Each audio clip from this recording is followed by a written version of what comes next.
Umune m ndị Igbo, ama m ụnụ onye mụ na ya na-abịa Soma Best. So anọ m na nke ya today. Ịma sometimes o nwere some videos anyị na-afọ online. Onye kwuo. So the thing na elu kuzi somehow. So no, let me come. Ka m bịa by myself, ka m jụọ ya. Ka ọ gwa ụmụ Igbo what ihe na-emenụ. Ka ọ gwa ka o ji aka gwa ụmụ Igbo what is happening. So kind of for him, kind of journey na bụ kọwara ụmụ Igbo na businesses I do and everything. Ihe mere na ọmụ Soma Best International Limited, youngest car dealer. If na like otu si ekwu mgbe ọbụla, mụ the first person bidoro ahịa moto online na Dubai. Azụpụtakwana m more than 18 boys na-azụ ahịa moto na Dubai. Nọ under me. Watch ahead na business a. Ihe dị na business a gbasara importation o riri nne. Sometimes iwe ike ship moto na moto ahụ apụọ ọgba 28 days. Container ahụ agba 28 days. Ọ batara na Nigeria. Sometimes iwe ike ship container ahụ ọ pụọ on all 2 months. Sometimes on all 3 months. Sometimes on all 28 days. Mana normally ihe ọ na-agba n'ụzọ 29-28 days. So ihe na-agosokwa na nke na-anọte aka bụ ihe a na-akpọ wave. Ọ bụrụ na ship na-aga na mmiri, ship ahụ wee ike owo big ship like that, o wee nwee much wave or stop or chere wave ahụ kwụsị or continue. So ọ ga-abịa mezie increase the number of days ship are supposed iji wee bata or increase ya. Ọ ya mere sometimes you go moto ị na-attrack ship ahụ bịgadere gị na moto ga-abata 28 gị track ọ ya o 28 aha 26 help respond ọ ya to 30 something. If ya because of where o nwere issue other ship ahụ nwere issue n'ụzọ o nwere too much transit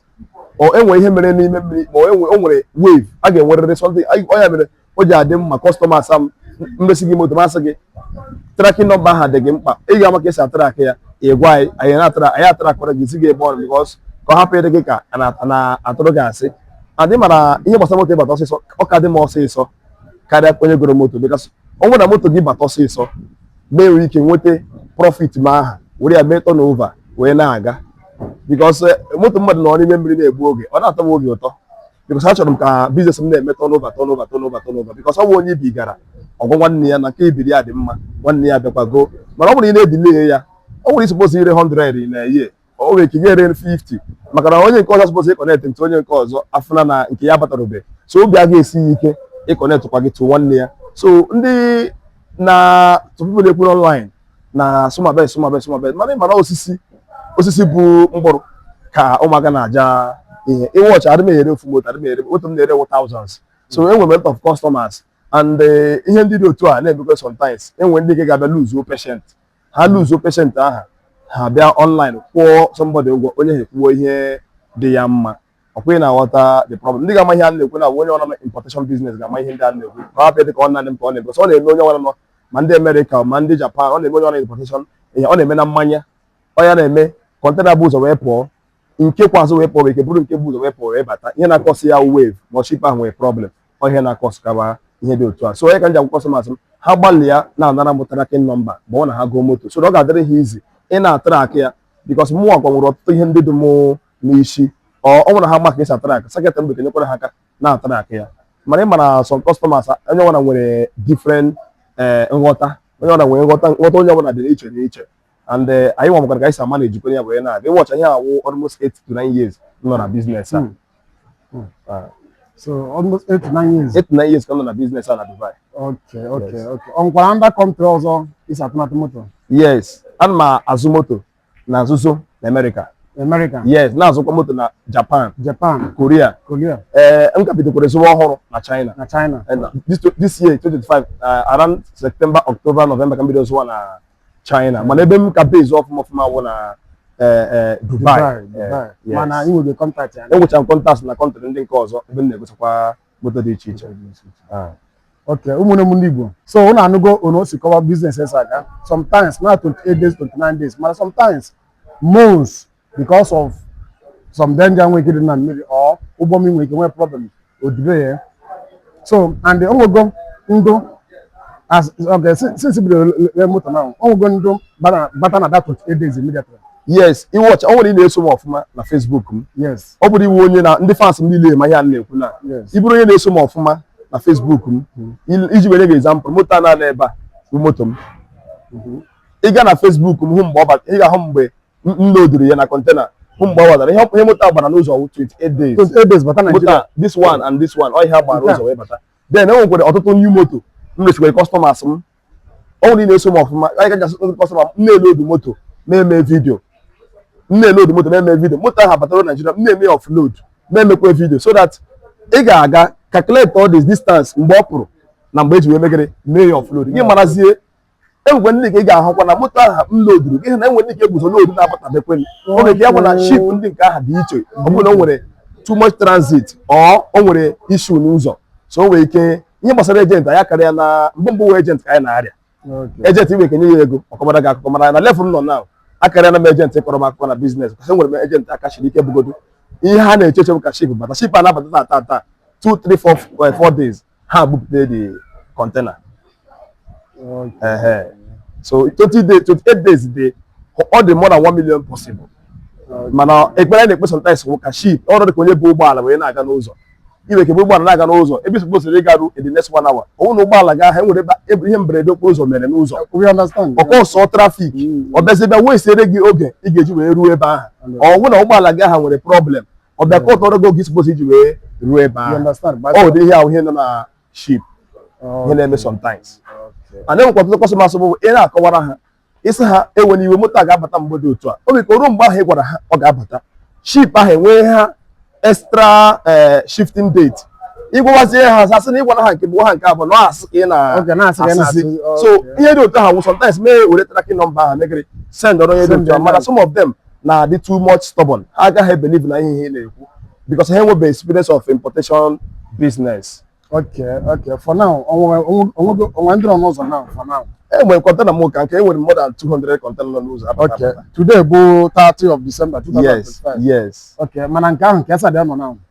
currently na enwe nke track nke ha batago nọ na Ghana currently. Okay ọ nọ na Ghana now. Yes nwoke nke nọ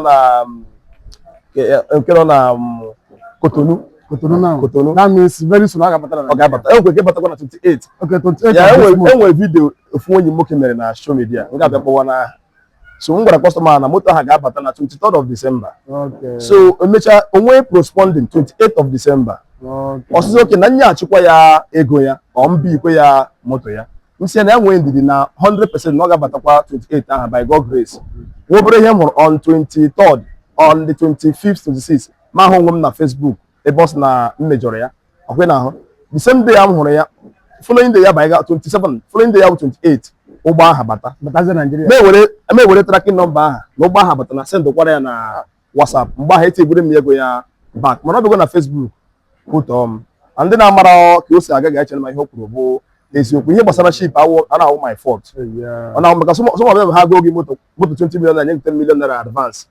change nke fọrọ afọ ego m ka m ji eme the expenses so aga m ala akwụkwọ ka m mee ya ọsịsọ ka m ike wetakwe my money wee meekwa other things mana ha na-eche na anyị na-amụ mma were eme ya enwere ya amụ mma wee dele ya ahịa customer ya ọ dịrọ possible.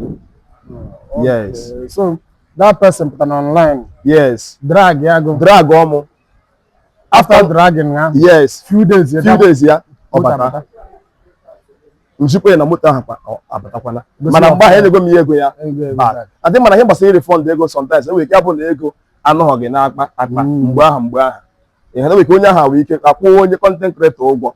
onye content creator nwere ike were gị ọ ga-ajụrụ gị ajụjụ o were gị o post n'ihe akwụkwọ ndị na-ama ihe na-eme nwere ike che nọọ eziokwu n'iriri ego ya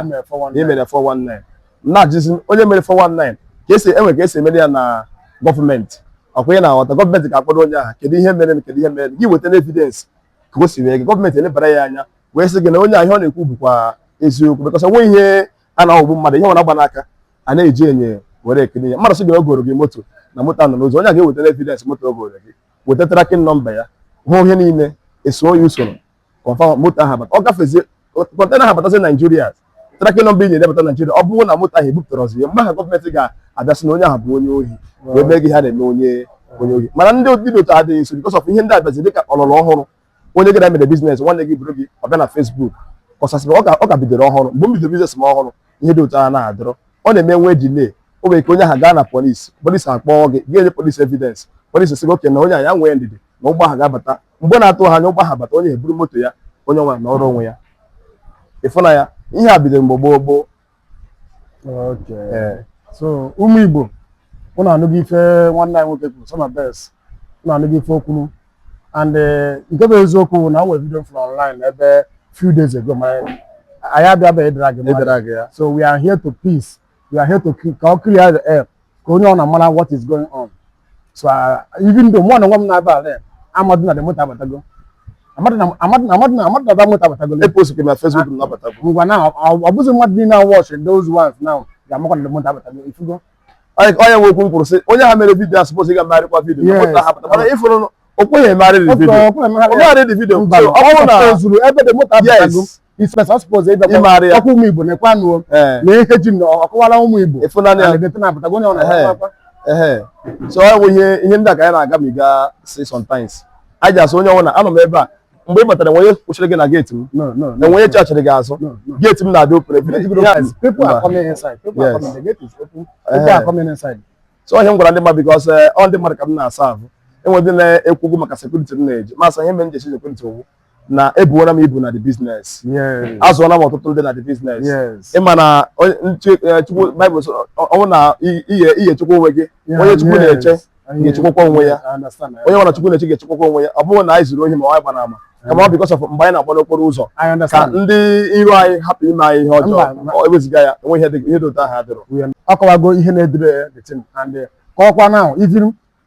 onwe nke nọ na Ghana nwe nke nọ na Kotonu nke ahụ a ga-emekwa offload nwanne echi na be m a ga-eme na be m a m ga-ebutesi nke ahụ na be m because ndị kọstọma nwe ya gbara m okirikiri ịgakwa na side ị ga-ahụ moto dị na side mgbe ị na-abịa ahụ ị ga-akwa nke a enwere atọ hia enwere one ihe nwere nke na moto ndị a ị ga-afụcha moto ndị a n'ebe a ị ga-afụcha nke a na nke m na-ere ere nke a white n'ebe a m na-ere ere nke na kọstọma nwe ya enwekwa ndị nwụ na aside compound yes bịa gosi ya m ndị nwụcha na aside compound ebe ahụ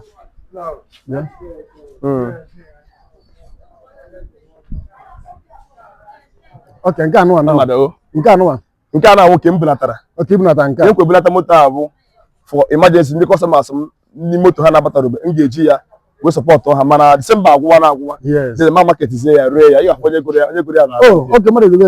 ya ebi customer m dị ya ka m chukwu ndị nke ọzọkwa enwe ndị nke ọzọkwa nke a na-anọkwa ahịa ọ nọkwa ahịa bịakachigide nọ na side nke a nọkwa ahịa nke a m butekwara ya for emergency ya ịwọcha vidio ahụ na-aga n'ihu akwụkwọ kọstọma ahụ bịara na-ewe iwe na moto ya batara mgbe supposed ịbata na-asị ya ngwa ya bịa buru nke a ka ọ bịa buruzie nke a ebe ewu all the same model ka ha bụ nke ya batazie ka ha butekwere m nke a ka m bi ikwe ya nke ya ihe ndị ahụ ihe ndị ọ fachara ya mana at end of the day o mekwere ihe wu uche ya nke nna wa ahịa nke nna m butere ka nre ya ere nke white nke nna ahụ kọstọma gụrụ m ya nwee nsogbu si na m nyere ya aka ree ya bag enwekwa ọzọ nọkwa ebe a fe ka e butere m yesterday lee ebe a nke akwụkwọ ahịa na-awa ahịa nke batara n'abalị nke batara n'abalị yes ị ga-ahụ na be nna m ka ihe ndị anọcha ị gakwa na be m na Owerri enwekwere more than 50 ị ga na Shoprite ọfịs m enwere more than 30 ijezi na Lagos itibezie mkpu ịwacha ihe ndị ahụchabe m niile so ama m ya wozi abịa na-ekwu agasif na egbuona ataana ị gaa na be m na Owerri n'irete ụlọ m nọ n'irete ebe na ụlọ m na-ezo ezo edere Soma Best House ịba n'ime ebe ahụ enwere more than 50 cars na compound ebusasara ebe ahụ ije na Shoprite na enwere more than 30 ije na Lagos Ladikpo ebe m na paakị moto ebe ahụ ata ụtaba some of them nwe moto ndị kọstọma gochara ọ bụrụ na ihe esiere ihe ike ịkwụ ụgwọ buru ya pagasịa ya ebe ahụ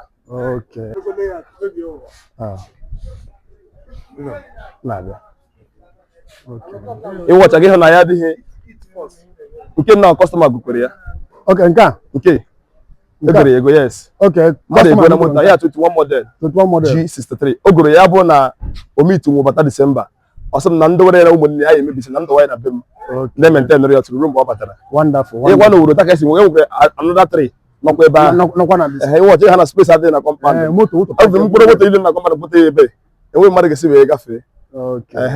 ihe onye nwe ị gaa na peji m ị ga-ahụ moto a oge nrere ya ị gaa na peji m ị ga-ahụ oge nrere moto a Okay. So enwere ihe a na-ezo ezo anyị na-ebi fake life ịwacha moto ịda na-epost na ngoro ị ga-afụcha ha ncha here enweke bụ ihe zoro ezo ndụ anyị na-ebi iwu ndụ kwụ ọtọ mana ndị be anyị gwara ka m gwara gị n'izuzu osisi ọnwụ na-amịrị mkpụrụ chara acha onye pụta ọja ya okwute kama onye na-aja ga-adị n'oke afọ ka ị hapụ igbu dị mangoro egbu nsogbu adịrọ ụmụ Igbo ọ na-anụgo ihe o kwuru na-anụgo ihe nwanne anyị nwoke kwuru biznes aka na-egbu forward and ọ ka na-awa strong